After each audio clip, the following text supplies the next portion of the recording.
আসসালামু আলাইকুম ভাই, এখন ঈদ মুবারক। এখন আমি সকাল সকাল উঠিয়া ঈদের লাগি সাজাগুজা করি আর আপনারা দেখতে পাইতেন। এখন আমি ঈদের নামাজও যাইতাম। ঈদের নামাজের লাগি একটা পাঞ্জাবি পিন্ধিছি। তো ঈদের নামাজের লাগি পাঞ্জাবি পিন্ধি আমি এখন একটু সাজাগুজা করি আর আয়নার সামনে দাঁড়াইয়া। তো আয়নার সামনে দাঁড়াইয়া সাজাগুজা করি আর এখন আমি একটা টকি পিন্ধিছি। টকির উপরে এখন দেখতে পাইবা আপনারা আরবিয়ান স্টাইলে একটা রুমালি বান্ধিমা। তো রুমালটা আরবিয়ান স্টাইলে বান্ধিতাম আজকে, যাতে আমার সুন্দর লাগে দেখিয়া। তো আমি আজকে আরবিয়ান স্টাইলে রুমালটা বান্ধি আর আপনারা বান্দা দেখিয়া শিখতেও পারবো এখান থেকে কিছু, যারা জানেন না তারা। তো আজকে আমি আপনারা দেখাই আর এখন আমি সাজাগুজা করছি। এখন একটা চশমা ফিন্দিমু, চশমা ফিন্দে চেক করবো আমার কিরকম লাগে। তো আমি নিজের কাছে তো এত ভালো লাগে করে বুঝিয়ান না, তবে আপনারা কমেন্ট করে জানাইবা আমারে ঈদের লাগি সাজাগুজাটা কেমন হয়েছে বা কিরকম লাগতেছে। তো আপনারা দেখতে পাইতে আমি এখন আপনারা সামনে আইয়া দেখাই আর আপনারা।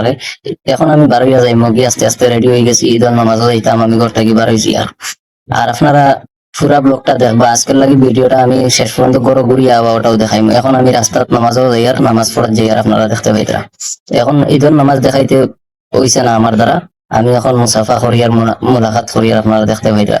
নামাজ পড়িয়ে বারোই একটু সিরকুরমা খাইলাম, মুখ মিঠা করলাম, আপনারা দেখতে পাইতরা। সারা এখানে খাওয়া দাওয়া চলে। এরপরে আমি নামাজ পড়িয়ে ঘরের মধ্যে আইয়া হামাই আর আপনারা দেখতে পাই।